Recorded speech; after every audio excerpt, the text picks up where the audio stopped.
Hi folks, JP here from the podcast. Just to let you all know that the podcast is sponsored by AB Entertainment, and the AB stands for Mr. Alec Beveridge. It's a DJ and entertainment business. Alex is on Facebook and Instagram, and you can hit him up through the WhatsApp for any bookings on 07845 746 092. And also folks, the podcast has taken on a new partner, and we're partnered by MCM Framing Services and Hoops Memorabilia. If you want any jerseys, or if you've got any memorabilia sitting around you want framed or anything looked after that way, contact John Mullaney, and you can get him at johnmullaney0971@gmail.com, or contact him on his mobile 07835 072 582. And here at the Unrestricted View, we hope you're all enjoying the content, and if you are, please like and subscribe. It's free to do so, and also share amongst your Celtic family as well. Hail, hail from all of us.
Good evening and welcome back to the Celtic Unrestricted View.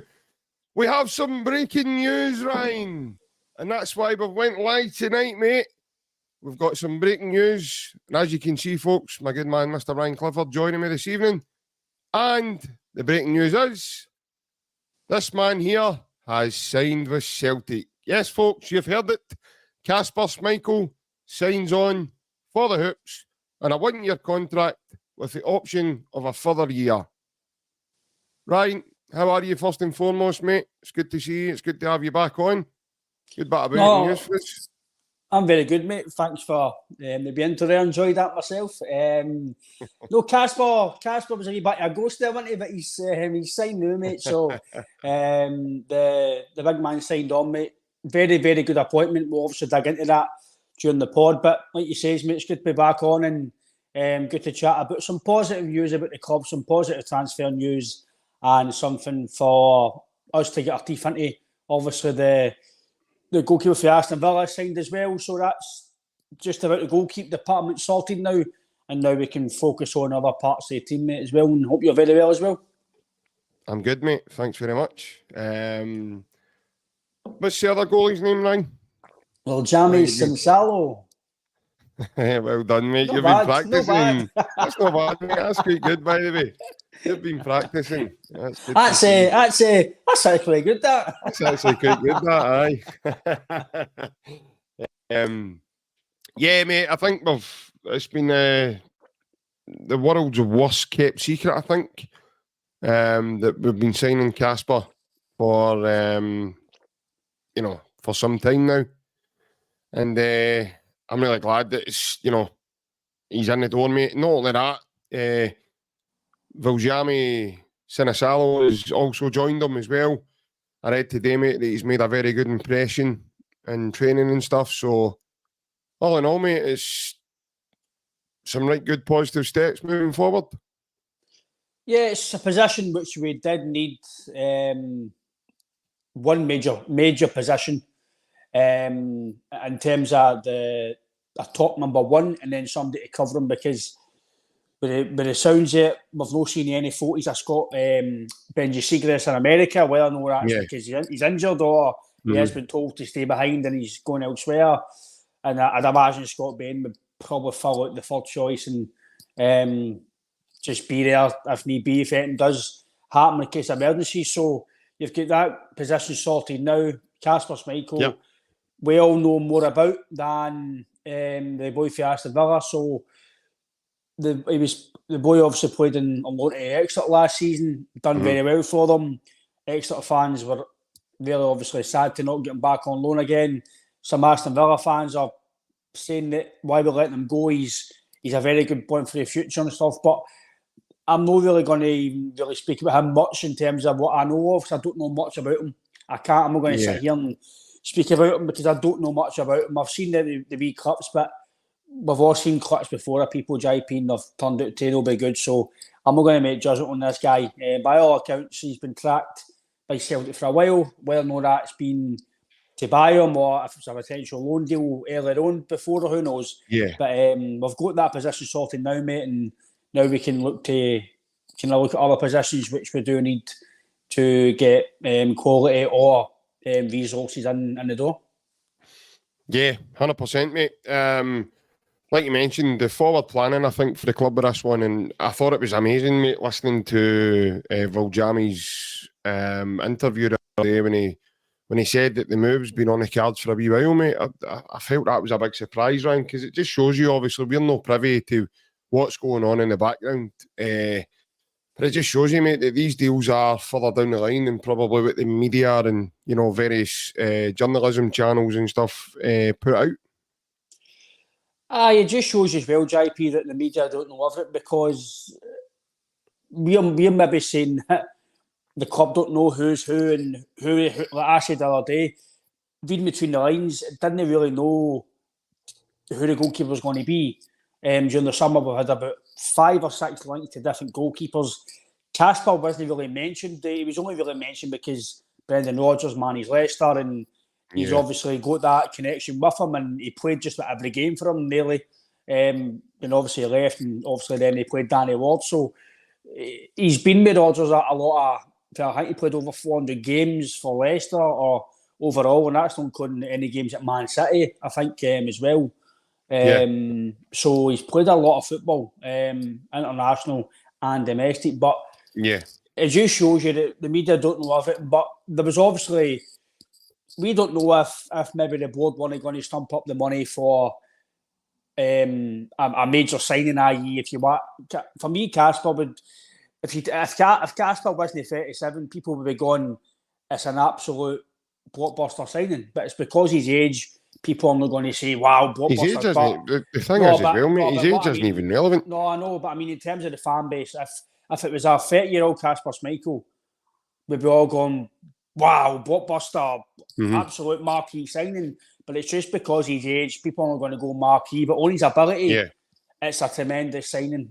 But like you say, mate, it just shows you the media having to go at everything, because this has only really come up, really, the last week or so, like proper, solid. So it just shows you that, for me, it's either the board or we're only going to give them money to buy this, if you want to call it a marquee signing, for 5, 6, 7 million, or Celtic weren't going to be told to ransom and pay silly money for. And I still believe that this is on Brendan Rodgers. He's phoned up Kasper or their agent, or he's went through that process. He trusts him. He knows who he is. He knows what he can bring to this team. And 37 or 17, mate, it's a no-brainer, because at least for a season, or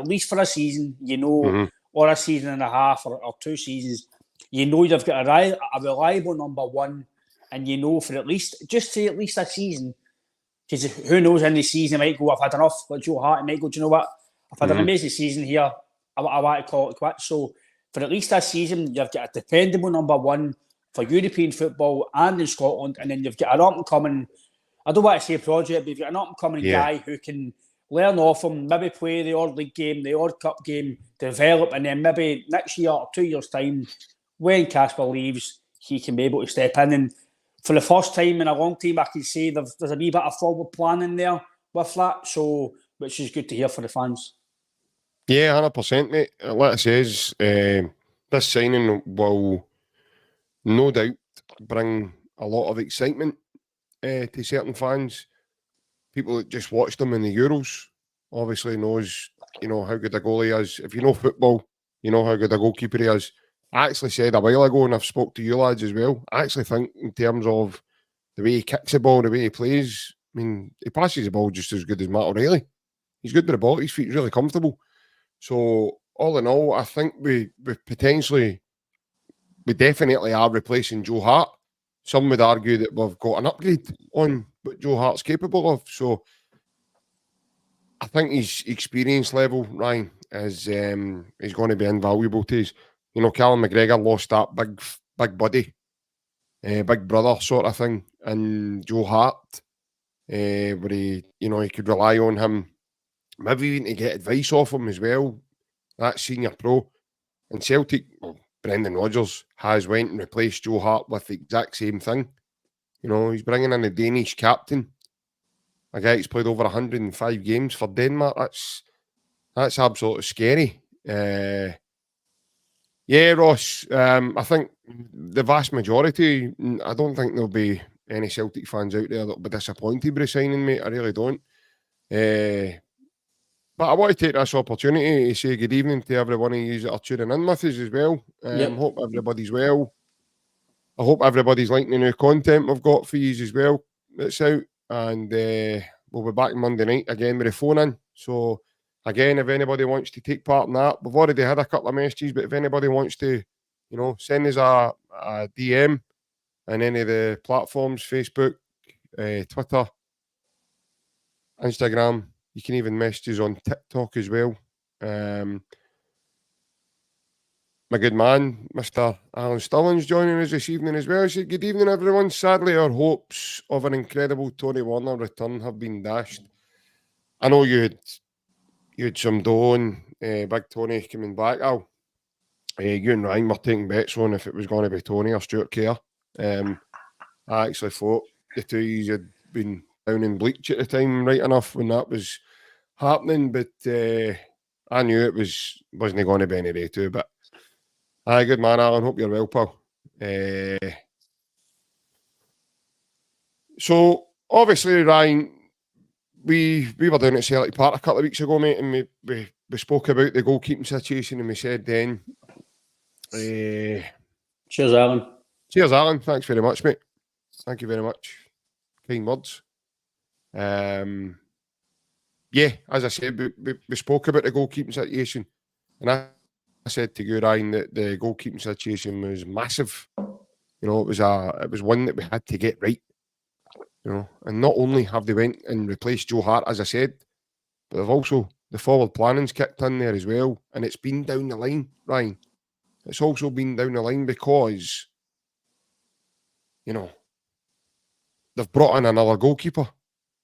For whatever, like he says, if Benjamin Seagrist is going to move on, or is it Scott Bain's going to... Scott Bain's putting out the cones. Scott Bain's putting out the cones, or carrying... I was going to say a wee bit, it was a wee bit early for that, yeah, but I was going to say carrying the ball bags, but he's been used to that for years. Only kidding, Scott. Only kidding, mate. I'm only kidding, Scott, if you're watching. But your wee thing on the take me to your paradise episode when you were standing outside Celtic Park and you're going, Peter, he must have heard you. That's all I can say. I think what do the fans call him? Pistol Pete. Our good man Peter. By the way, that's terrible. I've heard that. It's terrible. I've heard that. I've seen that on social media. I think a good man Peter did listen to me. Peter, we want to strike him now. But no, we were quite adamant, mate, that the goalkeeper situation. What's Harold Brattbach doing these days? I don't know. He might get us a few goals, mate, and then he'll sit on the bench and he'll play for a few months. But we'll see what we can do in that department, mate. But no, me and you did speak about, and obviously when Alan's gone as well, we have spoken about that. The goalkeeper situation had to be spot on, and take away what he does, because who knows what he'll be like next year during the season. But just on paper, it's an amazing CV. It's an amazing experience, ability. He's a captain. He's a leader. So you're adding another leader to the team. You're adding a winner to the team. The guy's won the Premier League with Leicester. He's played in the Champions League. He's played in the Euros, World Cups. Yeah, he's played in every highest competition you can play in as a player. And he's definitely no hit his ceiling yet in terms of he's no finished. He's still got at least a year or two at the top. You can see that with the Euros. He's no slowing down. He's still very, very good. So he's not going to come to Celtic today or tomorrow and start training, and then he's all of a sudden just going to be a good goalkeeper, because he's just showed 2 weeks ago that he was a brilliant goalkeeper. So no, great experience, IP. And again, this is what you're adding to the team, and it's what the rest of Scottish football and them across the water, they've no got. We've got winners as much as we might not be adding certain quality to the team, maybe a left back, striker, whatever it is. But the guys that are at the team right now, you're adding Kasper Schmeichel to that, and then if you add somebody else, just for talk's sake, it was Bernardo. It was Ida, right? They might not be experienced as some of the guys, but they've just won a double. They've already experienced in terms of playing European football. So some of the team across the water, they've not really got the winning feeling. They've not got the siege mentality, right? We need to now go and chase. We now need to battle. We've got that in abundance. As much as what you say about the manager, the board, or whatever your feelings are, the guys at that dressing room, your James Forrests, McGregors, your Vickers, Johnson, Taylor, O'Reilly, Hattati, whoever it is, they've all won trophies. They've all played at the Champions League. They've all played international, so many games. So they're all experienced players, and you're adding that with Kasper Schmeichel. So for me, mate, it's a tremendous signing. I was a wee bit iffy about where I know he was the main target or no, right? But that's done. He's here now, and you've got to focus on the massive positive is he's a tremendous goalkeeper. He's got major experience. He'll help the young guys. He might even help Scott Bain. I'm not saying he'll make Scott Bain better, but Scott Bain, again, will be training with a tremendous goalkeeper. He's trained with a lot of good goalkeepers at Celtic, and he's into that, mate. So, no, I like to think we've got the goalkeeping situation, mate, pretty sorted now, and you know at least the goalkeeper, the number one, is sorted, and you're very comfortable, and you know you can depend on him, and he can save the odd penalty. So I think both it's of them a win-win. can, man. The thing is, both of them can. So for me, it's a win-win, mate. It's an absolute win-win scenario, and I don't know how you feel, mate, but free transfer, if it's 10 million, 20 million free transfer, the price shouldn't matter. I know fans will say, oh, we'll get this money, free transfer. Right? I get it, right? We all want a big money signing, and I've seen people, JP, talk about, like, we signed Barcash, right? But just because you sign Barcash for that money does not mean and should not stop you from going to spend the money, because not every goalkeeper or every money signing is going to be a Barcash, a Yeti. There could be an Encham, there could be a Sinclair, there could be an Edward. So it's not just all about the failures. You need to look at the positives, and I'm guessing JP will come here with a decent financial packet, because one, he's a free transfer, and two, he'll get a Bosman as well, signing on fee. So he's not come here for pennies. So he's come here to win. He's come here to obviously make us better and to play for, in my opinion, the best club in the world. Yeah, but he's also coming here, Ryan, because he knows the manager. Let's face it, if Brendan Rodgers wasn't here, in my opinion, mate, we wouldn't be getting that type of goalkeeper, that calibre of goalkeeper. Listen, I don't want to. I'm writing off the boy Sine Salo, because obviously he was player of the year last season, where he was, and going with what I read the other day, the Aston Villa fans, they're not happy at all. There was people actually on social media saying, "Please tell me this is a loan deal," and it's a 5-year contract. So it's as I said. Yeah, Ian, I've actually said this to the boys. I actually said this off air. Like, I firmly believe that conversation took place whenever Joe Hart was, and clearly the other goalkeeper was in mind also, because like he says on his interview, it's been on the cards for some time. So, listen, as Ryan said, folks, there,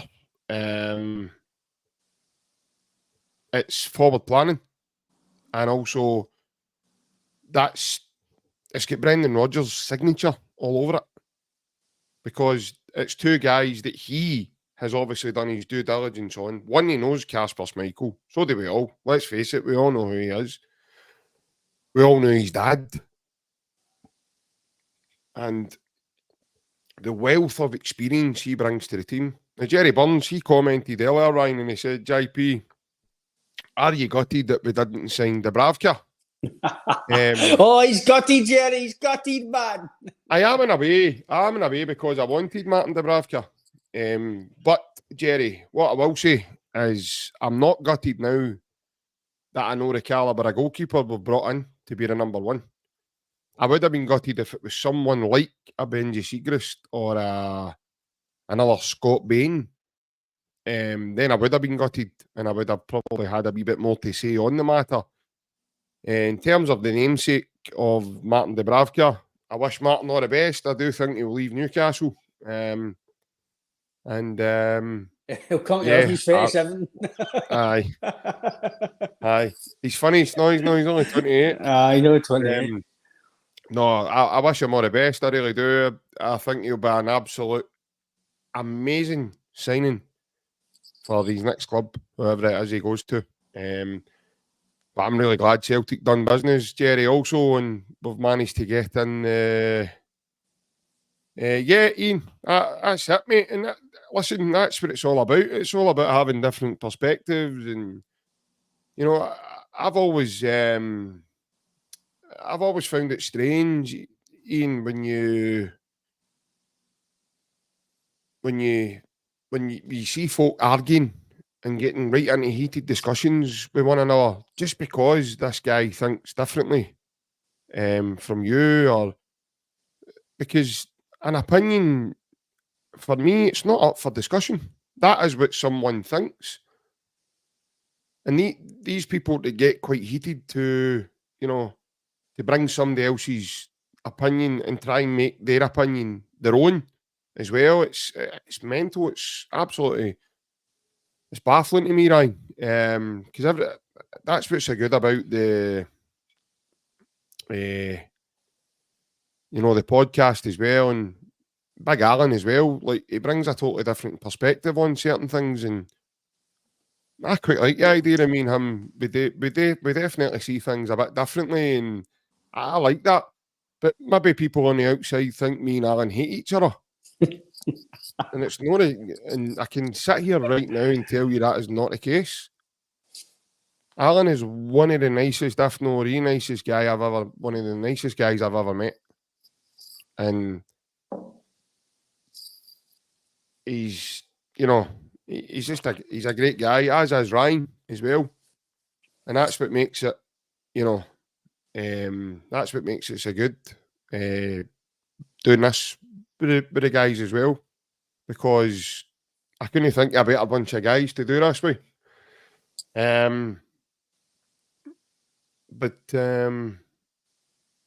What's that, Monty? Hold on.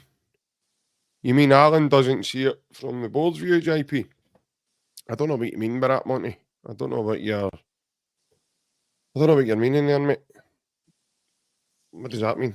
Alan doesn't see it from the board's point of view. I don't know. I'm not sure what you mean, mate. But all in all, Ryan, I think that is what's so good, mate. The fact that we've all got different opinions, but there is certain elements of with Celtic and stuff that we will all agree on, and we'll all say, right, yeah, that's good, that's not. But I think that's what makes for good reading as well. The fact we're not always all going to agree. We can't be. Hold on, Monty. I think you are very positive about the board, JP. Well, Monty, listen, it's very, very hard not to be. This is a board that's helped deliver the amount of trophy success that we've we've been accustomed to over a number of years now, mate. We won a quadruple treble as a club. Quadruple treble. This board have helped deliver that. And then in the last 3 seasons, we've won double, treble, double. If you went abroad to somewhere that didn't know you, they would think you were at it. They would think you were kidding on. They gave us guys like Brendan Rodgers, Ange Postecoglou. We've had guys like Jota, Kyogo, Cameron Carter-Vickers, grace the club. Everybody in their granny thought that we would really struggle after Larson. We've had guys like Moussa Dembele, Gary Hooper, Odson Edward. Really great top level players coming through the club.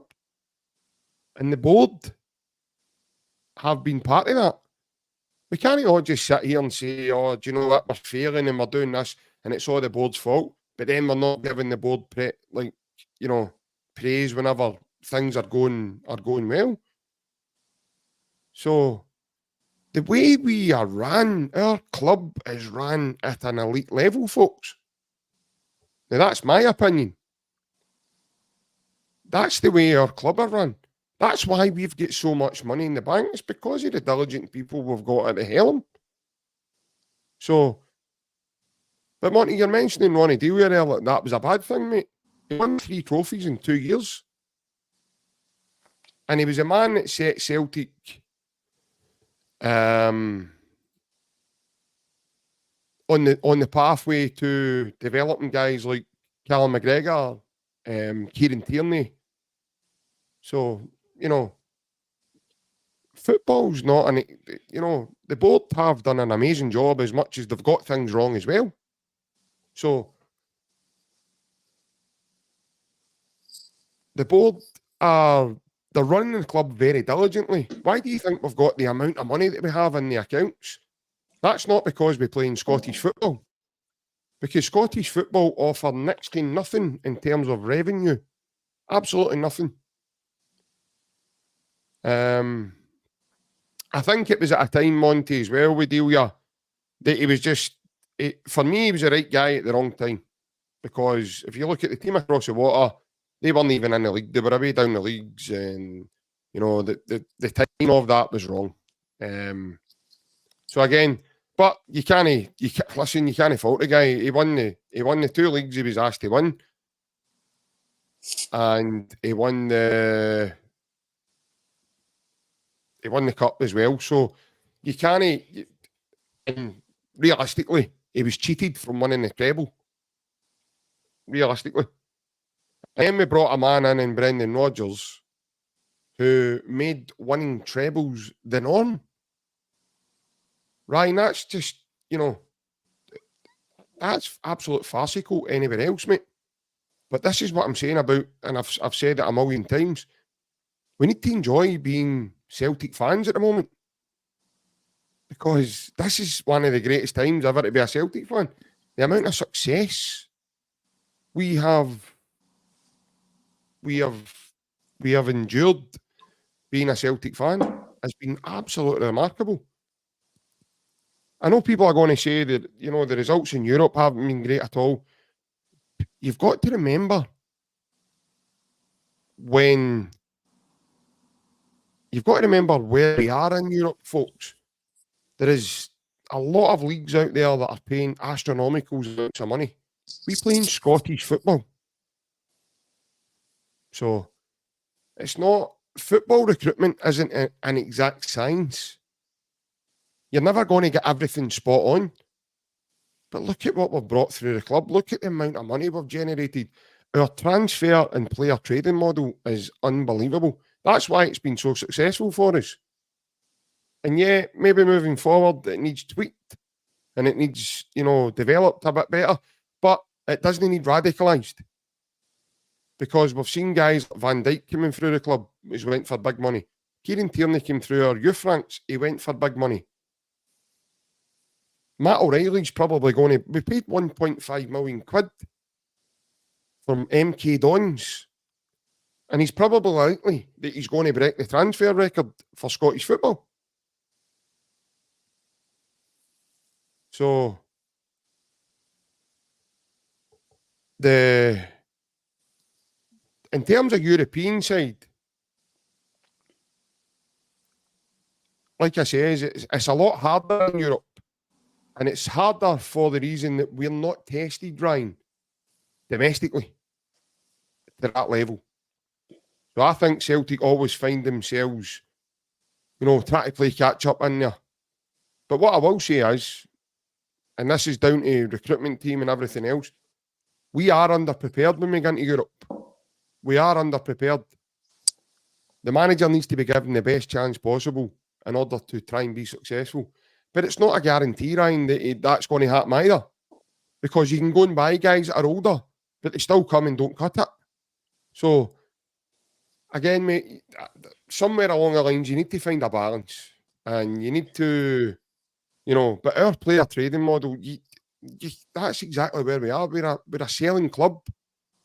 We don't play in the riches of the Premier League down south or League One or the Bundesliga or La Liga, or we don't have the revenue that these teams can generate. We don't have that amount of money. So we need to be diligent in the way that we do business. And the way that makes us money is our player trading model. And, but for every time something goes wrong, the board cop it off the fans, and it's down to the recruitment team, or it's a manager, or it's a board, or whatever. But yeah, when the club are doing well, nobody thinks to say, well done the board, because you helped to sign him. Well done the board for bringing in that manager. Well done the board. You never ever see that.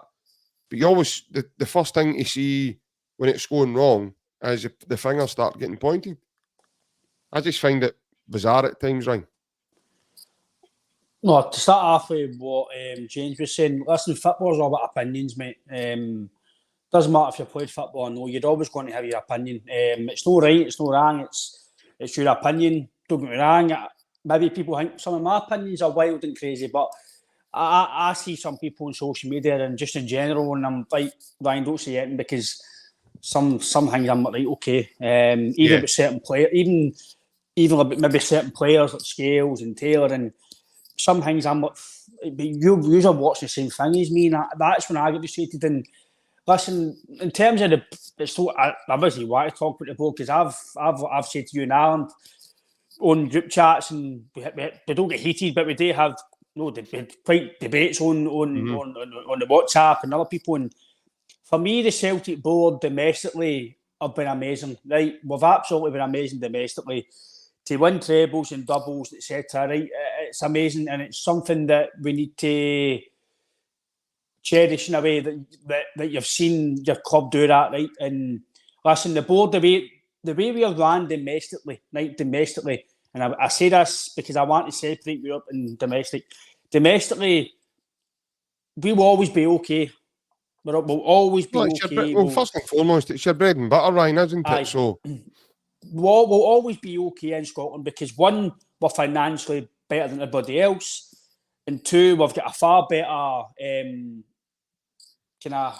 attraction to the name across the water, Aberdeen, Hibs. So we're always going to be okay. We'll always do enough, in my opinion, to win the league. Even if they went to spend £20 million this year, I still feel with the players have already got, and with the players that, say, you've added with Kasper, McGregor and Forrest and all these guys, will always be okay, right? But for me, I do believe that in terms of the board and the club as a whole, we should be doing better in Europe, in my opinion. I've said it all along, that we're never, ever prepared for qualifiers when they come in. We're never prepared for group stages. The only time I've seen really prepared would be Martin O'Neill's team, because he spent a bit of money. And back then, it was all like Big Hartson, Larson, Sutton. They were all experienced units, but they all knew how to play against these bigger teams. Yeah. And back then as well, European football was, some of the players back then were unbelievable, right? Ange was kind of a wee bit prepared because he had a massive rebuild and he could sit and he could work out what he wanted. But again, when he came in, they weren't prepared for the Champions League qualifiers, because he sat with Beaton and Dave Murray. Yeah. Beaton was playing at centre-back again, which is criminal. I feel them domestically will always be fine, right? We'll always get players to win the league. We'll always generate money. We'll always be fine domestically. And the board need praise for keeping that well-run club going. And I get all that, right? Yeah. But I do believe that the model does need tweaked a bit in terms of signing players and some of the, especially. Well, I would love to know, no you personally, Ryan, but I would love to know people's expectations in terms of what they think Celtic are capable of going and signing. I think for me, I don't know if anybody in the chat thinks this or anybody in general, Celtic fans, I think I've said to you, JP, and I feel on this, I think I don't know if I speak for every Celtic fan, but I feel I speak to myself massively, and I feel what I'm saying, I think it's realistic and spot on. And from my view, I will stick my neck on and say I think I'm right about this. Until the Celtic board or the recruitment team or the board release money or the board release certain money to get certain players, etc., to give, i.e. the manager, say it's Brendan Rodgers, right? Until Brendan Rodgers gets the best chance possible to put out a Celtic team that can make us proud, the fans proud, the club proud, the board, everybody, that we can go in with a chance and go, right, there's, just say it was 30 million, right? And you sign 5 quality players. Well, I know how you get the players through, I know the market's mental in England, abroad, listen, the market's mental, but just say we signed 5 quality players, Champions League ready, experienced, impact players, right? And we go into this league thing next year and we fail. But we've gave Brendan Rodgers the money, he's bought the players he wanted. We've just come unstuck against quality teams. We've been amazing. We've competed. We've got a few more wins. We've tried our best, but we've failed and no qualified. Then I will go, do you know what? Fair play to the board. You're back the manager. Unlucky, Brendan. Maybe we're just not good enough. It's a stretch too far. Right, we'll need to sit again next year and see what we can do. But I think until we do that, the fans will be frustrated because we never... So in terms of player type, right, so this is where I find it difficult, right? In terms of player type, what are people's expectations or thoughts, thinking? What type of player is coming in? Where are they coming from? It's not down to us to decide that. It's down to the recruitment team to find out what budget they've got for the board, right? This is the budget, right? So what's the best quality player for this money we can get? So if just say it's £30 million, right? That's what we got, right? I get that you get the odd gems like your Hatatis and your O'Reillys and Maeda's for that side of the world. I know O'Reilly's for England, but see when you're signing, I know it's a numbers game, right? You might get 5 good, 10 no very good, right?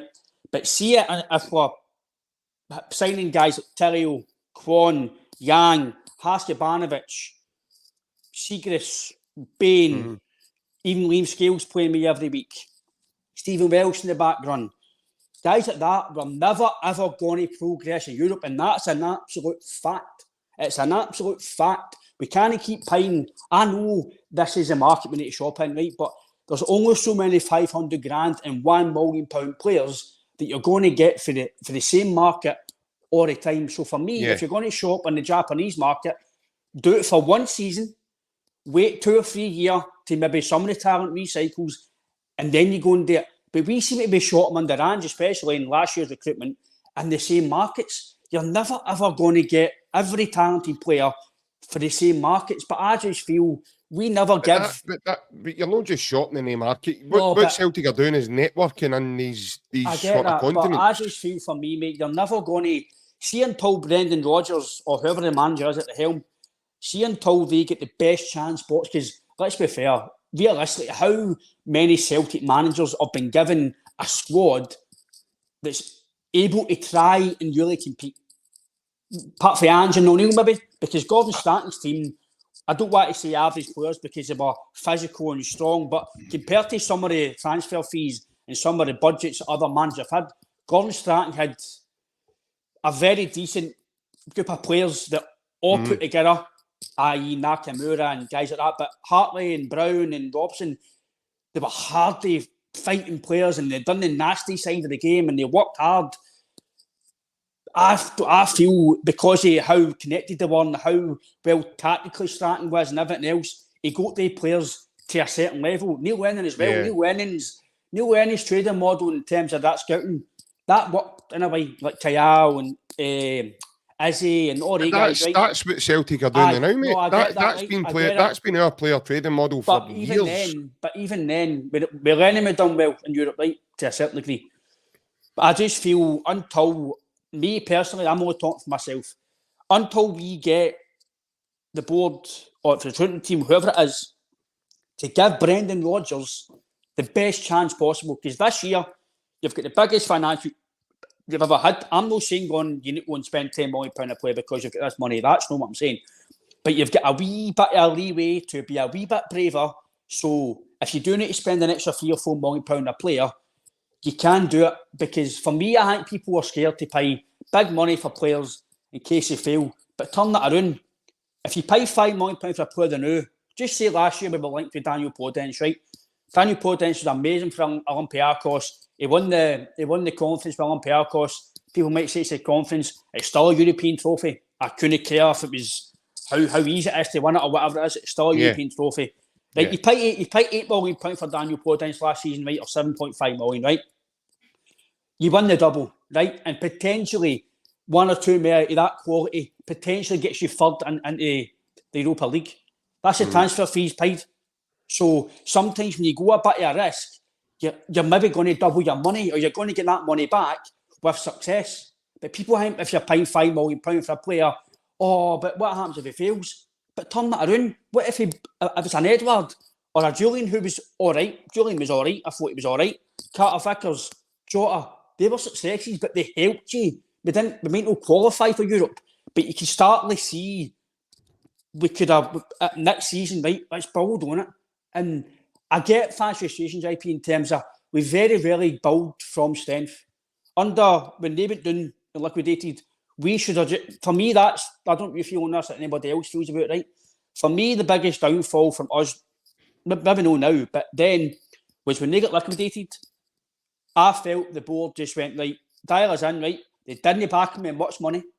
It was like Kazim Richard and Tonev and all the guys. It wasn't really they guys they weren't in at the beginning, though. No, but I mean, it wasn't guys that were going to take Celtic to the next level, right? And there's no guarantees, by the way, about big money signings. But see, for me, if you sign somebody just like Daniel Podence, right?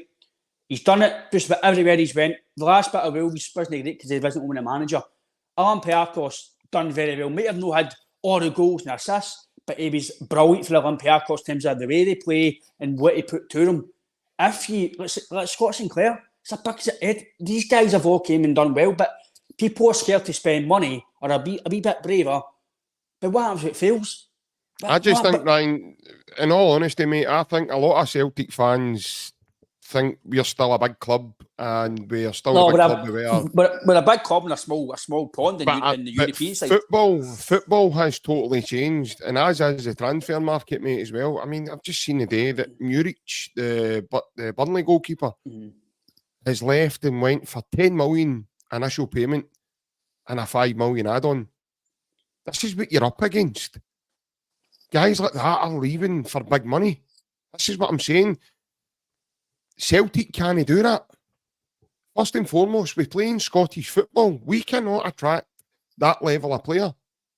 And then I seen Monty's comment there about the wage structure, like going up. I think the Celtic fans forget that our wage structures already went up. Hence the reason why all of our assets were all signed on new contracts. You look at Kyogo, Cameron Carter-Vickers, Dyson Maeda, Rio Atati, I missed them out, Callum McGregor, Matt O'Reilly. Every one of them all signed a new contract. So this is what I'm saying. Glenn Kamara has left Leeds and went to Rennes for a double figures fee. Glenn Kamara. You better be a Kodak camera. Honestly, I know you're laughing. That we cannot compete with that market. We just can't. We can't. this is what I'm saying, Ryan, and I get frustrated at times, mate, when I keep hearing, we need better quality, we need to do. Celtic have got a player trading model, and I hope that they try and find young guys who are aspiring to do well in the game, but eventually they are going to move on. And a lot of our fans, I don't think, understand or, get that. We've had guys like Van Dijk in my squad. We've had guys like, Wanyama's, but we've still went into the Champions League and we've lost games and been beaten. Jota was in my team. Cameron Carter-Vickers. These are guys that we would say are all of our assets. We went into the Champions League and conceded 5 against Real Madrid away from home. Buying players more experienced, things like Kasper Schmeichel, yes, it will help you, but it doesn't guarantee you anything, right? It really doesn't. It doesn't guarantee you nothing. And see in terms of we want to do well in Europe, what is success for us in Europe in a realistic term? For me, and I know it's bearing in mind it's a Champions League here. It's a format now. It's all changed now, right? So if you were talking about the old format, right, success would be finishing third in the Europa League. Because one, you've still qualified after Christmas. You've still got a chance of having a run in Europe, right? For me, I'd be class that as decent success because you've no finished bottom, you've no get absolutely annihilated. And that's a hanging odd, JP. I know some of these teams, bigger teams like Barcelona's and Bayern Munich, they all beat each other with big teams as well, right? But I don't think as well, I'm going to actually put this into Brendan as well, and sometimes. You cannot go away from home. We have not got the players to go full free away to Bernabeu, Barcelona, Bayern Munich, Athletic Madrid, and play full free and try and beat them at the end game. That's just, listen, I've not got any qualifications that their managers have got. And people might shoot me down, Ryan, why are you questioning the manager? I'm not questioning, but I'm thinking, why are you going away from home with full free when, I'm going to be honest, doesn't matter if we had Matt O'Reilly, Hatate, McGregor, Schmeichel, if you're going away from home full free against these big teams, you're going to get annihilated before the game's even started. The game's finished. You're not going to, we have not got the players, especially defensively, to defend that. But I would be happy if they went to a 4-5-1 or a 5-4-1 and tried their best, defending for their lives. See if you can beat 2 or 3-0, right? You know what? We've tried our best. We've got beat, but we've not got annihilated. We've competed a wee bit. We went away from home. But see when you go and get beat 5, 6, 7. What annoyed me, one of the biggest things that annoyed me with Brendan was we went to PSG now, no matter how amazing they are, right? We went 1-0 up and he kept the same formation. He can't do that. Their results with the kind of players that these teams have at their disposal, Ryan, can happen. I understand it's frustrating when it happens to you. And, it's frustrating and it's demoralising being a Celtic fan watching these games, and or even at these games when you're sitting there watching your team concede 5 goals. That is demoralising. But see the thing that annoys me, JP, is right. I know Van Dijk and that have done it right, but the thing in receiving guys that we call, I don't want to say superstars, but our top players, your McGregor's and that, right? Why is it when we go to Europe, especially away from home, we just make is it the pressure, is it whatever it is, we just make the most simplest mistakes. Teams don't need to work again. That's what I don't mind guys scoring worldly free kicks or they play you off the park with 2-touch football, right? But it's simple mistakes and teams don't need to work against us. Some of the goals we can see damn like that. Mark your man, it's so hard. I know they might be sharper than you, but that's when you need to use your experience. Just say it's Griezmann, right, on Liam Scales or Vickers, right? You know he's sharper than you and quicker. Now, I'm no defender. Take a step back. Don't get tight to him. That's simple. No, he's your defender. Yeah, listen, we've had these guys in our teams, Ryan, like Van Dijks and stuff, and they've made these mistakes. So it's not just certain individuals. It's the same mistakes happening all the time, but different players that keep making the mistakes. So like I says, mate, it isn't an exact science at all. It really isn't, mate. And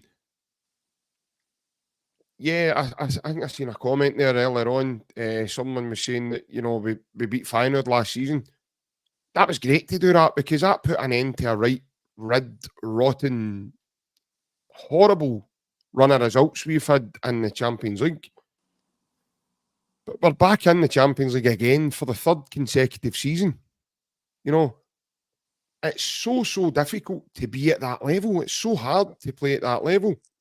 But signing guys like Kasper Schmeichel will help.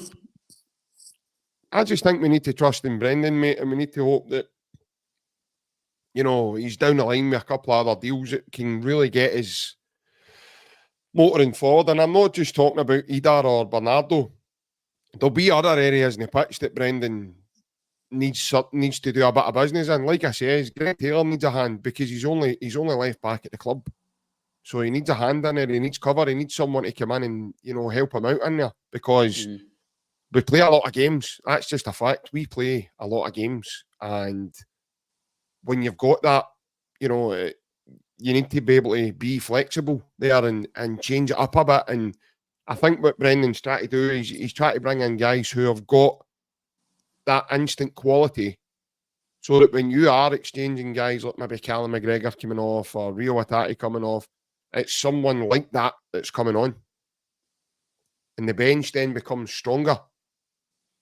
But I don't know about anyone else. Like I say, you know, the two goalkeepers coming in, mate, I'm actually quite excited. And I think, like a comment I seen earlier, I think it was Michael Trainer. I think it was Michael that said earlier. He says he's quite excited to see what else is going to be, you know, lying in wait for us this window, mate. I'm going to echo that. I can't wait. I'm looking forward to it. I'm looking forward to seeing how Kasper settles, how he is about the place. You know, that video's been posted a million times now. You know, has it ever been home? He's talking about England. So I think he's got that quirkiness to be good with the media up here as well. So all in all, mate, I'm really excited, and I'm really glad we've got these two signings in. And hopefully on Saturday night we can get a right good look at them. Aye.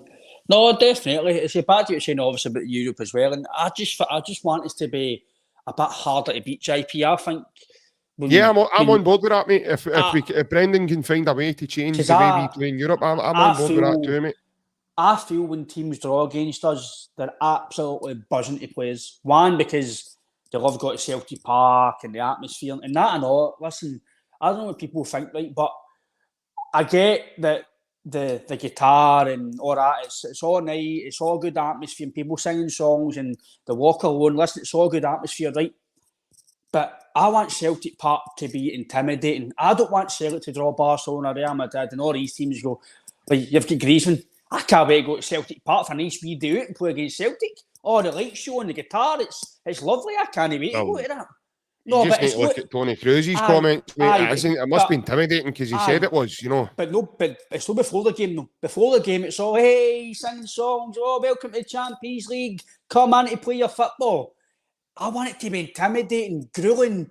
Well, but make it a horrible place to be. What you want us to do, walk in with claw hammers and all that? Aye. Get paint on the face. No, but in a serious matter, mate, Celtic Park, for my opinion, is nowhere near as intimidating as it used to be. Teams used to hate coming to Celtic Park. Nowadays, teams love coming here because they know, one, they're going to get a chance to beat us because they were not the best in Europe. Two, Celtic Park isn't a fortress anymore the way it used to be. Teams just come here and take 2 free off us now any day of the week. And free, they're all coming for a nice atmosphere before the game. Get that away. Make it intimidating. It's just... The only games I've been at and the singing's all happening before it's normally the derby.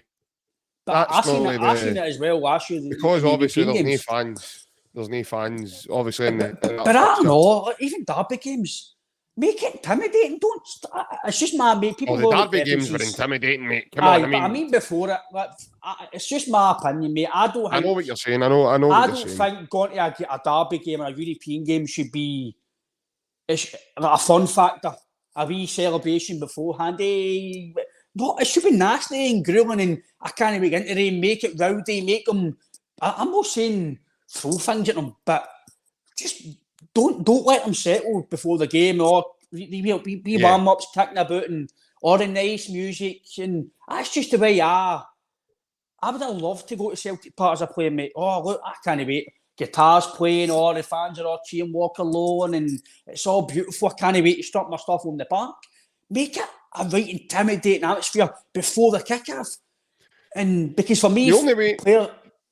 The only way you can become intimidating is by beating teams with football and doing it in a way that you send out a message and you and that as well. The way we that play. As well. I think we're far too nice, mate. The squad we've got are technically nice players. They've got one or two boys that like a nasty, but I feel overall in Europe, mate, we've never done it in my opinion. For a long time, I've been a Celtic fan. Maybe take away O'Neill's team. But we've not really got the dark arts and nasties you got football. I know football's moving on now, and that's not the way football is, because you get red cards and yellow cards now because of VAR. But I just feel that the Simonovic tackle against Kenny Miller, right? See, nowadays... I don't think he's landed. Nowadays, I think that's you're probably a yellow for that now, right? And it's no, but you don't see that anymore. I don't know if that's because the rules are making people no do it, but I just feel good. I know. But I just feel. Do you think he would get nowadays? He would get booked for that? Aye. The force, mate, probably. Aye, and it's wrong. Aye, you would. I just think VR, but just the force, mate. I just even notice how an amazing tackle, and it's old school, and it's just stuff that I like my players today on the park, but I just feel we're too nice, mate. And, saying that the way the VAR is up here, I can imagine that happening. Actually, right? Listen, we'll talk about Europe more in detail. That's come up with it. It's a brilliant chat. Listen, it's all about opinion debates, but. In terms of the two goalies, mate, I've no qualms about them. I don't know much about if you call them the so-called second choice, who knows? Maybe the boy might come in and number one, who knows? But I doubt it. But I doubt it. But no, listen, two good goalkeepers. I don't want to write the boy off because like you say, you don't know what's wrong. The surprise itself was signing him. I don't think a lot of Celtic fans seen it coming. I mean, look at every goalie we were linked to. I know. I mean, I thought it was going to be the Bravjo. I would say in terms of what we know, in terms of what the fans are saying and which the reports have all been, it's two good signings. I don't really know much about the second guy, so I need to reserve all my judgment. His profile is more of an up-and-coming development player. For me, Kasper Schmeichel is fantastic. But I do believe in terms of for us in Europe and all, JP, I did say to you, for me right now, we have got one I don't want to be disrespectful, right? But to take Celtic to a higher level or compete at the highest level, i.e. the Champions League, I feel we've got maybe by one centre-back, really, and that's Carter Vickers, is able to play at the highest level, in my opinion, every single week and give you a performance every week to take you to that level. Possibly Alistair Johnson at right back, because I don't feel Ralston's able to come in and do it. Europe, I think Scotland is fine, but I think overall, JP, in terms of the two signings, mate, you've got to be happy with them, especially Kasper Schmeichel. Kasper Schmeichel for me is a tremendous goalkeeper, full experience, full of know-how, leadership. He's obviously an amazing professional, and he obviously eats right and does the right things because he passes the ball better than Matt Riley. And for me, I think the signing, mate, so at least it gives the hierarchy or the recruitment team of Brendan, hopefully Brendan's here for another few years, maybe not just here next year, but it gives them a year to know, right, Schmeichel's here, now we can, in the background after January, you can focus on maybe somebody else in the future as well. So it's all good for me, mate, and two goalkeepers. It's now, like you said, in terms of Ida and Bernardo, and I'm being honest with you, I don't know what you feel about this, mate, but the ad media thing, I would maybe work on it in the background, but if you don't really hear anything by maybe Sunday, Monday, move on. Just move on. You can't just start and going, Ida, because eventually he might need to go, listen, the manager's not selling me, the club's not selling me, I put a trust in, they're saying maybe, no, I don't know, but for me, if Adam Ida was any way close to going any club, I feel I don't think he'd be playing anywhere in pre-season. He'd be either bandaged to the youths or like Daniel Kelly's away training somewhere else because maybe he's not putting the attitude in or he's not going to put the demands to be in the first team. So I don't know, JP, what you feel, but if Adam Ida's not going to be signed very soon, maybe work on it at back run, but we need to get 2 in, so move on and maybe think somebody else just in case. Yeah, well, I think it's an ongoing process, mate. I don't think it's, like I says, I don't think it's one of those ones that's dead in the water either. We've got reason to believe that Adams requested a move, so, and he's told Norwich he wishes to join Celtic. Brendan Rodgers has declared his thoughts on the player. So I'm the same as you, mate. I do think there'll be other business happening now that we're probably not thinking of. There'll be other things going on. You know, the Bernardo thing, they'll be trying to tie that up probably. And then there'll be other moves being looked at now as well. It'll not just be those two. Although the media keep focusing on Schmeichel and the other goalie and Adam Eder and Bernardo. But while all that's been happening, I guarantee you, because I know how it works, there'll be other things happening that we're not privy to now. And it'll be, wow, there'll be another moment like that in this transfer window. It'll go, wow, didn't expect us to sign him. Or where's he came from, or, you know. But I'm quite relaxed, Ryan. I'm not really getting this restlessness that's seeped in. You know what? I think why I'm really relaxed now is the goalkeeping situation's been sorted. I says to you, Ryan, I think it's going to be the biggest signing of the window. And my God, have they got it right. All we need them to do now is just come in and be Kasper.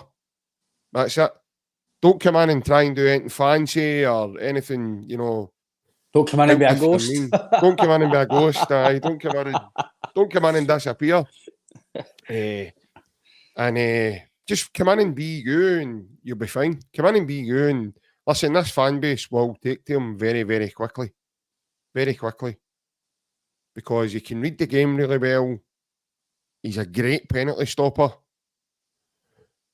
He's not the tallest of goalkeepers, but he makes up for it in other ways. He comes out like he's all man and spreads himself really well. He's brave. He commands his area. He shouts. He screams. I love that, Ryan. You hear a goalie, it's so vocal. Big Joe was like that, I know. And in the end, mate, I loved Joe humongously. Like I says to you, mate, we've lost a man mountain and a voice and a stature and a player. He lead by example. The way he was about the place, how he was as a person. What you see is what you get with him. So we lost that, and it was imperative, Ryan. It was imperative that we signed the right person. And yes, Jerry, if you're still watching, that right person would have been Dubravka also. But it's imperative that he got the right person if it wasn't going to be him. And we've signed Kasper Schmeichel, and you know, people are going to question it. They're going to say things about it, man. But the guy's a top quality goalkeeper with bags of experience. Over 105 caps for Denmark. I rest my case, man. You don't play that amount of games for Denmark. Played at World Cups, you know, played at Euro Championships, played in Europe, played, he's won the Premier League as well. There's another one. So similar to Joe Hart in that way, that he's won the Premier League. And he's coming here with a chance to play in the Champions League as well again. And he's also coming here to, you know, play for a massive club. Now, what I will say about Kasper, Ryan, this is the biggest club he's ever going to play for. Probably. This is a bigger club in Leicester, mate. Mm-hmm. So this is the biggest move in terms of club stature of his career. Although we play in Scotland, but when he comes in and he sees that fan base, trophy, flag day, you know, the flag being unveiled on the Sunday, Kilmarnock, 4:30. He's in for a treat, mate. Seeing it from afar and playing against us in a friendly. He saved a penalty. He saved Owen O'Connell's penalty that day at Celtic Park in the Leicester friendly we played them. Playing against us is different. Joe Hart played at Celtic Park in the Petrov game as well as a spectating goalie that never played here before. And he said way back then he could imagine what it was like, being there every week. Joe Hart he then got that possibility to be in that mix. So yeah, I'm happy. Like I say, I wanted Dubravka. I did. I'll still keep chatting about that if anybody asks. I will tell them yes. I did want Martin Dubravka, but I'm really happy we've got Kasper Schmeichel because it had to be someone of that ilk, and the both of them are quite similar in that they're top goalkeepers with great experience. I'm really looking forward to seeing how he is about the place, right? Because I would imagine because of his experience, and yeah, that's right, Plunge, he played for 40. He actually saved a penalty. I'm sure we get beat or drew with him that day. We might have get beat 1-0, actually. But he saved a penalty that day against us as well. I can't mind who it was that had the Celtic penalty that day. But he saved the penalty, and I'm sure Falkirk beat us 1-0 that day. However, I want to see him about the place. And I think, Ryan, you know how it goes, mate. This is the responsibility of senior pros and season pros and everything, senior members of the squad. I do think, similar to Joe, I do think Kasper will put himself forward to do some pressers and speak to the media up here as well, because he's that type of guy, mate. I think he'll do it no problem, and his English is brilliant as well.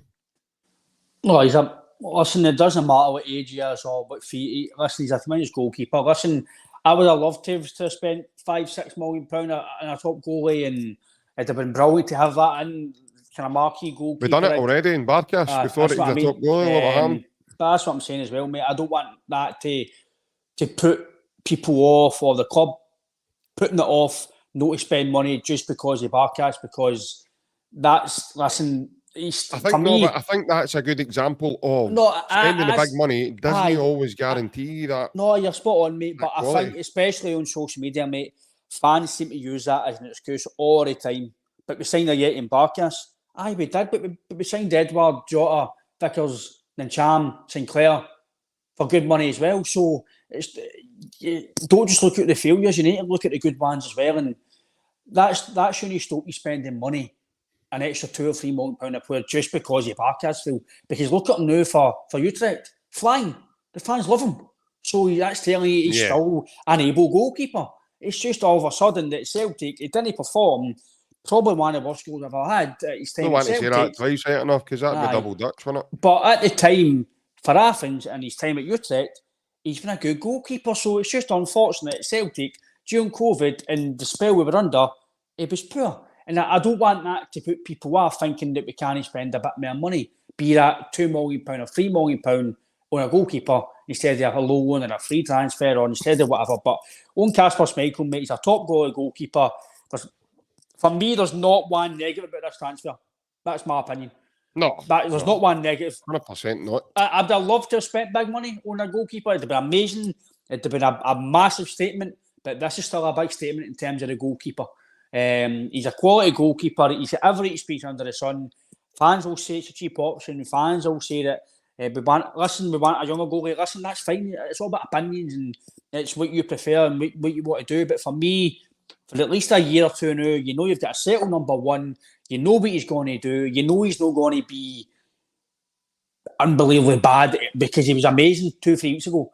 So he's not just going to change. I think he'll be brilliant. I think he's similar to Joe Hart. I think he'll come here and love it, like he says there. I think he'll love it. Yeah, no, I think I think it'll be good for guys like McGregor as well. He can be a leader as well. So it's taking the buck off McGregor as well to be the only leader there now, because obviously I know Forrest is there, but McGregor's the captain. He's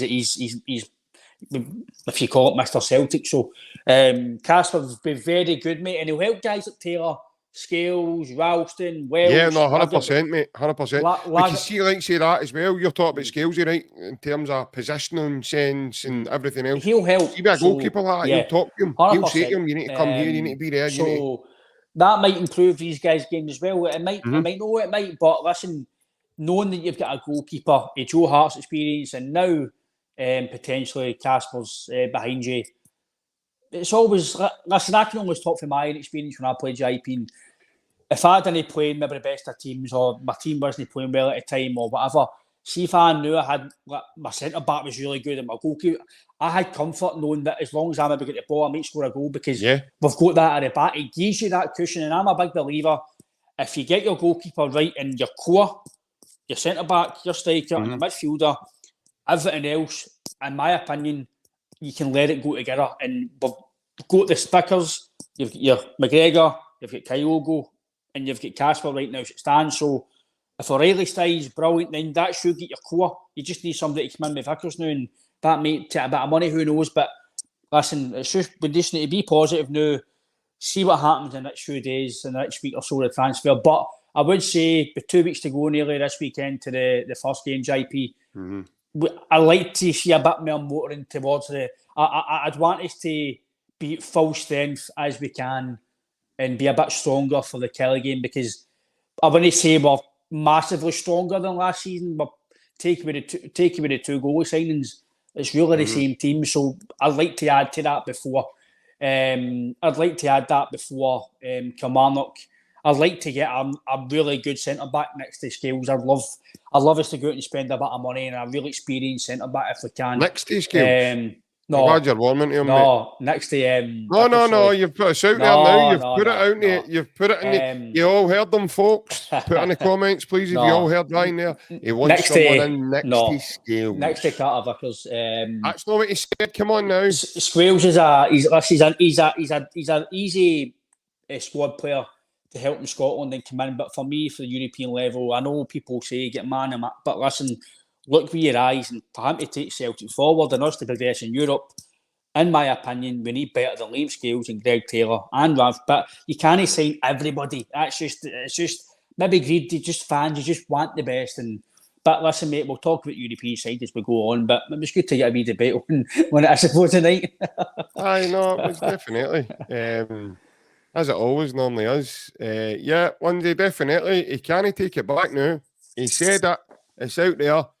We want somebody in next to Liam Scales. And listen, Lindsay, I've been working my magic silently in the background. That's how I think it's because I put this tap on, it reminds him of the Republic of Ireland, and he's kind of starting to warm to the big man now. And I thought a lot of David Moyes in this tap. That's why I thought of Liam Scales. Oh, David Moyes, he's cleaner. David Fernandez, I've watched. David, you look like David Moyes' Tinder profile, David Fernandez, isn't it? Well, wait, Davey, half 10 show, the right big man. You're on. Sign up. Aye, man, David Fernandez. Let me see what's underneath your bonnet, Davey. Go on, sir. Him and Big Alan go to the same barber, didn't they? Aye. One direction, no direction. What, I cut my hair long a day, mate? Aye. Wait, you wanting a free and I'll give you a 0. Aye. Alan's always went to barber, mate. Aye, that's fine, mate. It's a photo of Rock Hudson he's been showing behind him. A photo of Bob Marley behind him. Aye, that'll do, mate. That'll do. Aye, that'll do, mate. Get a shower. Mate. That's not what the back of your head looks like, mate. That's... I'll get a shower and I'll see how I look after it. Yeah. But, no, listen, just touching him before we finish up, just touching on Greg Taylor. I think he's been... Your dad was spot on the other night as well on the phone, in, mate. He's been a great servant for the club, mate. He really has, and he's becoming. You see that in him as well about the place. You see him doing he's got his own wee podcast, but now with the Celtic podcast, where he takes the players in and he interviews the players and the character of them and the questions he asks them. And I like Greg Taylor for a whole load of different reasons, mate. The fact that he's came from Kilmarnock, and people say when you come from a lower team, you need to make the jump. Now, Greg Taylor reminds me of a Jackie McNamara, Ryan. He's a 6 or 7 out of 10 every week. You get the same performance here. I know what you're saying in terms of European and all that, and me,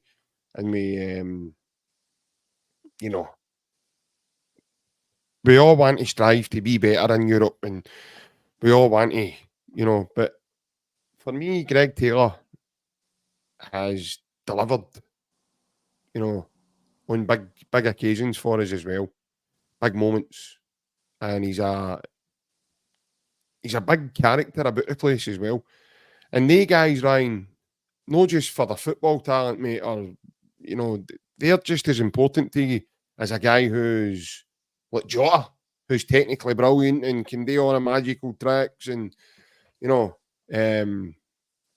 no, he was Monty, but I was using that as an example, mate, of somebody run about the place like that, you know, who's an important team member, a good teammate, you know.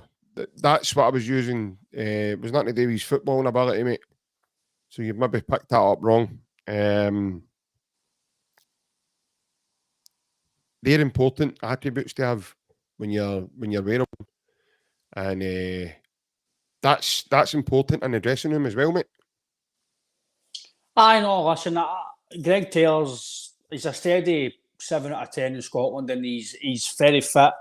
He's very able in Scotland. He does very well. Listen, he's won trebles and doubles and everything else in Scotland. So I cannot argue for him in Scotland. He's done very well. But I do believe that left-hand side gets targeted in Europe and in Scotland. Even teams in Scotland try to target. And again, people might think I'm nitpicking on Scales and Taylor, and because, listen, I don't know them personally, so it's not personal. I just want the best players playing with Celtic, and for Celtic to improve, I feel their positions need upgraded, especially to make us better in every capacity.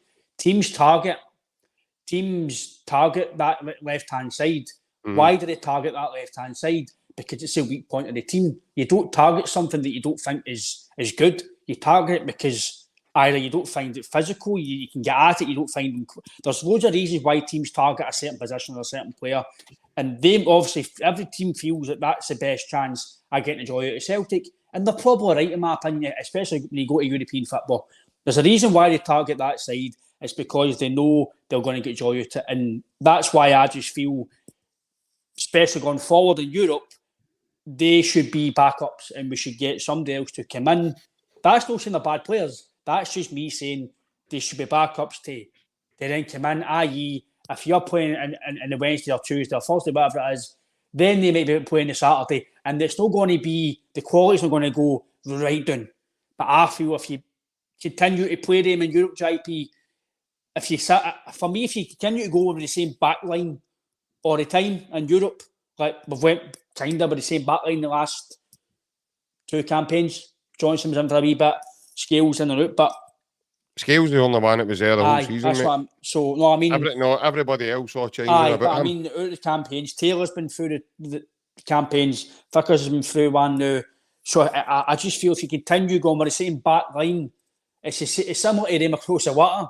If they keep playing the same guys in Scotland, they're going to keep failing. If we keep playing the same back line in Europe, we're going to keep failing. So I just want us to progress, mate. But listen, I cannot take away how good he is in Scotland. He's fit as hell. He's got a massive personality, like Robbie says there. He's a leader in the dressing room by all accounts. That's important, Ryan. That's just of course important as football and ability, it's mate. Massive important, but of course it is. But I've always said as well, listen, people think that because you try and see if you're not trying that's the first thing. Can he be counted on in big games for us? Can he be counted on domestically to carry out? Yes, domestically, but I think in Europe, no. I would say that's Europe. I think that side needs upgraded a massive bit for us to do anything if we can. But on A2, mate, listen, especially Greg Taylor, I've got a lot of admiration from the fact that he still continued to be the left back in Scotland. Whether or no you think he's good enough, or whether or no we've no signed guys to give him competition, who knows? He's still there. He's still hammering away. I just want you to noise him up even more so that he gets a 5-year deal with Mora or something like that, man. No, if he gets a 5-year deal, mate, I will be getting the bleach out. I'm not kidding. No, but listen, I think Scotland, JP, I'm fine with him in Scotland. I'm fine with him playing against them across the water in Scotland. Absolutely fine, but for the European side, mate, I don't think... But that's right. See, most people in the chat now, I'll ask you all a question before we finish up. See if Greg Taylor get injured against DC United on Saturday night. Now, touch wood, that doesn't happen, right? See if he does, what happens then? You'd be worried because you've got nobody else. You would be. Yeah, but you need, that's because of nobody else. I know, but that's why you need to sign somebody who's... Even if you had Bernabei, you'd still be worried. Oh, 100%. 100%. Aye. So, 100%. You know, we had Bernabei no long ago playing games when he was out injured and everybody's going, but that doesn't mean no that we just stick with Greg Taylor though. You've got to have somebody a bit of an upgrade. So because next season, I don't think you realise how hard next year's going to be with the amount of Europe, the amount of games we've got. You've got 8 at least in Europe. You've got 38 league games. If you progress to the semi-finals and finals of the cups, then you're going to have over 50 games possibly next season. And that's without guys going to international football. So ideally, I know it might take a lot of money and it might take wages. I get all that. Ideally, you want a squad where you've your full first 11 and you've got a guy who can come in with every position. If they get injured or the league game or the cup game, you can put them in and it doesn't hamper the quality too much. But that's just... We'll talk about more longer term, mate. But listen, Greg Taylor's been a very, very steady Eddie, commandable play for Celtic, and I've seen somebody saying skills at left back. I don't want them skills playing, so I don't want the left back or centre back. But no, I can get people's thoughts on it, mate. It's all about opinions, but especially European football, mate. I like to think that Greg Taylor and Scales will have people to come in for them. I just don't understand the doing the two of them take, man, because like Jerry says, there's other guys who are probably better than two of them and they struggle in Europe. So I know that's true. I just can't see, I can't get the doing the two guys that give their all for the club, that have delivered in big occasions, they've delivered for trophy wise. But in terms of... But none of the team have delivered in Europe, so no, I know. But, but they're the guys that keep getting picked out. That's because they're getting targeted all the time. They're the ones that are showing up to they're getting targeted all the time. They're making simple, basic mistakes. I know McGregor on that day, but they're doing it, and theirs is getting highlighted all the time. If that makes sense. McGregor gave the ball away at Ibrox, and they scored off it. No, I know. Nothing was said about it. Well, we did. I criticised him for it. I done him in for it. There's another. He's a player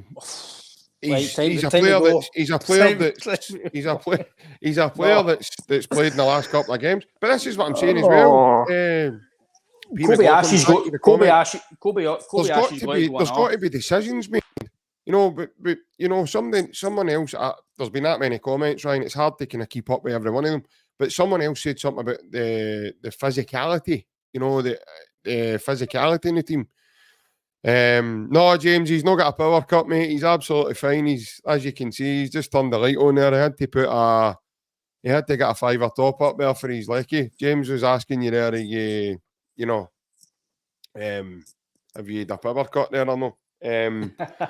But somebody else was saying earlier is the lack of physicality. There's got to be decisions made on guys like, you know, we've got guys still like Kwon, who went on loan to St Mirren last season. You've got Bosun Lowell. There'll need to be a decision made on that lad as well. Is he going to do it? Is he not? You've got Thiago Holm, another centre midfielder. These are guys that never really made a big impact for Celtic last season. They only had especially Thiago Holm made bit parts, and then realistically, after he's sending off at Feyenoord, he kind of, you know, he disappeared.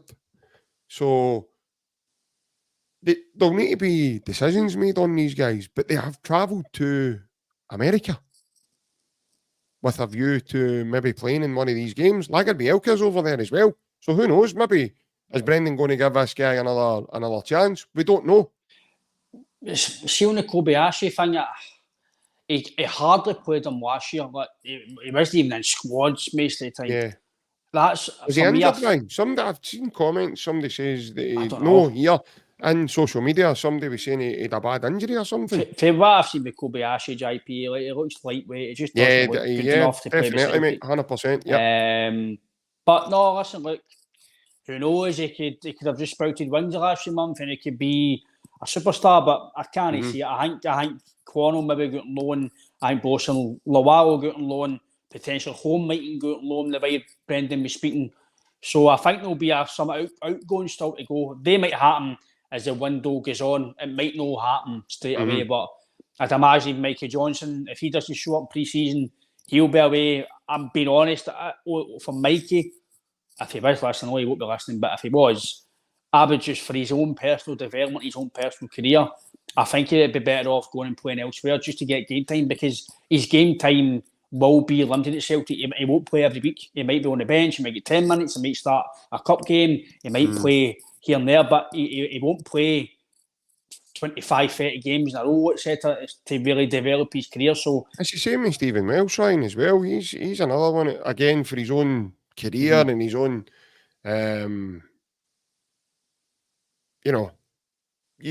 you've got to look at moving on. I seen yesterday, Ryan, is it if anyone even in the chat can help me there, is it true that the lad Dane Murray's supposedly going to the feeder club we've got in Austria? I've seen that, but I don't know if it's true. Is that right? Okay. Is he in America with them? I think so, aye. Is he? Right, okay.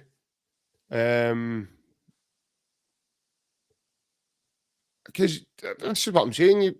You've got these lads as well, and Dane got a bad injury, which obviously was a major setback for him and his development.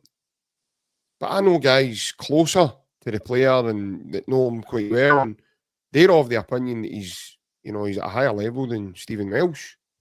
But there's obviously something Brendan sees in Stephen Welsh, which is why he's still around the place, and obviously Big Ange, because Big Ange not back a bid from Udinese. Again, we can always speak as fans, JP, and we've seen it. I know Brendan and Ange see them in training. Yeah, we don't get it. No, listen, we don't understand what it is. It might be because he's dedication, he's fit, and he trains hard. I don't know, but people think as well that because you're not playing, it might be because you're not training well. But some players, I can only talk from my own experience playing the football. I played with guys that didn't train at all. Hardly done a warm-up, hardly kicked the ball, but on a Saturday they turned up, they were scoring hat-tricks, they were absolutely amazing. So some players don't train well, but on a Saturday, they're amazing. Some guys that train amazingly during the week, it gets to a Saturday and they freeze, or they just can't do it. So just because you're not playing does not mean that you're not training well. There's obviously reasons why some guys aren't playing. It might not just be down to training, it might not be down to... There could be millions of reasons why they're not playing. So, but like I say, mate, we'll delve more into it as we go along about certain players and the transfers and guys getting out, but it's just always good to get different opinions. And definitely, there's a wee question there before we finish from Monty. He says, JP, can I ask you a question? In the last 20 years, how many times has Celtic qualified in the main Champions League, and who do you feel is responsible? I don't know the exact number, Monty, for you just now. So I do apologise. I'm not that good. But is that qualify for the last 16, Monty, or just qualify? I think he means just for the group phase of the Champions League. Right. Well, look at definitely the last 3 seasons we've been in it. So, but I always say, Monty, I don't like just pointing the finger at one person and saying, right, that's your fault, or that's you for all the praise. Anything the football club does is a collective, in and out. So it's not just about one person, because it's unfair to isolate someone. For me, it's unfair to do that.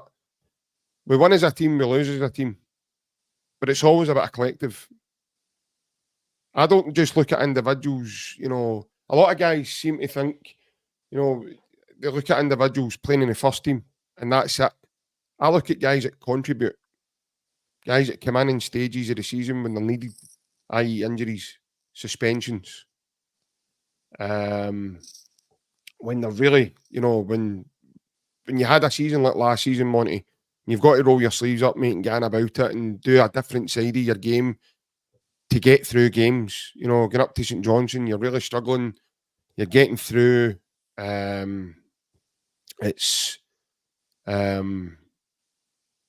Yeah, Robbie. Thanks, mate. Cheers. You've got to do the dogged side of the games. That comes for the team. That's a collective. That's not just one or two guys' fault, or one or two guys' they've done that right or they've done it wrong. For me, that's a collective. And that's the way the football club runs. It's a collective. It's no someone's fault. The team does well. And when the team doesn't do well, it's someone else's fault. You can't just point fingers at one individual and say, right, that's your problem. Because that's not how it works. You win as a team, you lose as a team. And I'm pretty sure the mantra in that dressing room's probably a good chance it's similar. I know Scott Brown spoke about it quite highly. Callum McGregor, he's not too far behind Bruni, so he learned from Bruni as well. So, but in terms of your number of qualified and how many times we've qualified, I don't know that number for you, but I'll try and find out for the next time, mate, and you can put that. I'm trying. Did O'Neill no do it twice? Or once? O'Neill done it, no, because I know the group we had Juventus and that. the group with Juventus, Porto, and who was the other team? Rosenborg, just once. Right. So it was once under O'Neill. That was the season we won a treble, wasn't it? Once under Stratton. Twice. They're out with 20 year though, aren't they? Oh, 20 year. 20 year Monty says, okay, right. So 20 year. That's how we out with. Stratton was 2004-5. So that's about 20 years starting for Stratton. Wasn't it? Stratton was 4-5. Yeah. So Stratton was once. Stratton to Stratton done it a couple of years because we done, was it no back to back in the last 16 we got to so Stratton was twice. Mowbray didn't do it. Dyler didn't do it. Lenny done it twice, do you know? Aye, again, he done the same as Stratton. I'm sure we got to the latter stages. Did he do twice or once? Lenny. No, twice, because we... AC Milan and somebody else we could beat Affy. Was it just the once? Juventus. There you go then. Juventus. Big Ambrose came back for the African Nations, remember? And played. Did we not get beat? Was it the last 32 we get beat? We were in Milan with Tyler? But that was Europa. Europa. So that's what Stratton was twice, Lenny twice, O'Neill once, Ange once, Brendan twice. Is that right? Brendan twice, his first time. So that's his third time. So Brendan three times. Fourth. Brendan was there last season, I know. Aye, but that was that no Ange's team qualified though? Aye, Ange only had 1 year at it because the season before that, Midtjylland beat us. Aye, was it no? But in qualification. Aye, so there you go. So, but Brendan's come into the fourth, so that's 4. Starting was twice, so that's 6. O'Neill was once, it's 7. No, every single of the years we've been in the Champions League though. We've played Europa League football as well. Aye, but Monty was saying group stages, so I'm trying to think. Yeah, he was talking about just the Champions League. I think he was just talking about the Champions League. So you've got Martin O'Neill once, Stratton twice. This is all to the top of my memory. Don't quote me on these. This is just what I think. O'Neill once, Stratton twice, O'Neill twice, Brendan 3 to 4 times, and Ange once. Robbie's put it up there. He said twice under O'Neill. Larson came back mine. Right, okay. There we go. Good point. I remember that now. Right, so what's that? 8 to 9 times in the last 20 years? Roughly, give or take. I don't know if Monty, if that's right, mate. I don't know, but I'm just trying to think of my heat here, if that's right. 2 with O'Neill, 2 with Stratton, 2 with Lenny, 3 to 4 with Rodgers, and 1 with Ange. Is that right? 1 with Ange, yeah, because the first time with Ange, it was Midtjylland that beat us. And then we went in, and that's when we went into Europa, and we got, like, was it Real Betis, Leverkusen, and Ferencváros. Aye. Ferencváros beat us with Lennon as well on the COVID season, mind? They put us out of that one as well. But, it's been a good wee chat tonight, mate. Didn't really expect about the board stuff, but and other things. But no, we never expect. That's what happens. That's what I love about this. That's what I love about coming on, mate. That's what I love about doing the lives as well. That's what I love because you kind of get stuff. It's good to get interaction with the. We've went for Kasper to Peter. Get your money out. No, not even that. It's, but there's been some really good points put in. No, it's been good. It's been a really good chat. Really good. Good to get opinions across. Listen, that's why we do this, guys and girls. That's, you know, it's about yous. It's not about us. It's about yous. It's about you guys coming on, and that's why we've brought in the phone in on Monday night for you to come on and have a chat with us. And listen, fortunately, the guys that have come on so far, they've opted to be on camera. You don't even have to be on camera. You can just come in through the audio, and we can hear you. But just as Anne James just said, night guys, looking forward to the next phone in on Monday. Yeah, and we'll obviously have a bit of news for you then, because Celtic will have played their first game in the USA by that time. As we play Saturday night at 12:30. I think somebody asked me earlier, will I be watching the games? I'll do my very best. Yes, I will. Obviously, we've got new content as well. We're recording live in the Squirrel Bar. Yeah, Monty, I get it, mate. No, listen, we all 100%. Do, mate. Listen, that is the one constant you can be guaranteed with Celtic fans deep down, regardless of whether we all got on or we all didn't get on and we didn't like each other. We all want what's best for Celtic, and we all want Celtic to do well. And we can all get wound up at certain things over the season, and things maybe don't go your way. I don't think about the. Cheers, Robbie. Not a problem, mate. No problem. Like I says, mate, we always try and get through the points as much as we can, because, again, I keep saying it, but we do this for you guys. It's not about us. It's not about my ego, Ryan's ego, Big Alan's ego, or Barry Bannon's ego, or anything at all. The guys that represent this podcast, we do this for you. We don't do this for anything else. We do this to give you an opportunity to come on and vent or give us your points or chat with us. But in terms of the phone-in, folks, I know it's new and people maybe don't know how to go about it. You need to message us privately. So if you message us privately and any of our DMs, you can DM us on Facebook, Instagram, Twitter, or TikTok. If you don't have any of the above, the way to go forward there is to go to the last post that was posted in the community section of the YouTube channel. Send us a message and we will try and get something set up for you, that way. Because that was the whole point of the phone in, we want to hear as many of you guys as we can. And, right, Plunge, okay. So what are you on? Or do you have someone that can help you out with that?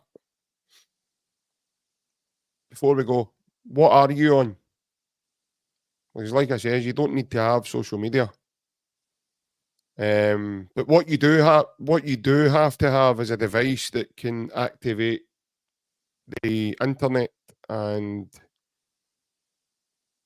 that would bring you on here. So, right, okay, so you've got a phone. Messages in the... Monty, that's no nice. Behave yourself. Letting the guy's secrets out now, come on. Oh, man. Messages on the community, and we'll come up with a plan for you, Plunge. If you want to come on and have a chat with us, mate, not a problem. Listen, anybody that's the same, and in the same boat, give us a message in the community, and we can get it sorted for you. But above all else, enjoy the rest of your evening. What's left of it. Yep. Take care. Have a lovely weekend when it comes, folks. Enjoy whatever you have got planned. But above all else, glad Kasper's in. I'm glad Sina Salo's in. I'm looking forward to seeing us playing in the USA. Yep. So, massive farewell, folks. Farewell. Take care. Take care. And we'll see you again on Monday night in the dial-in Talk to Tim's night. Bye-bye.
Oh, you can't shove the goalie in the box. Oh, you can't shove the goalie in the box. Oh, you can't shove the goalie, 'cause he's a holy goalie. Can't shove the goalie in the box. The real Rangers were coming once again, they said.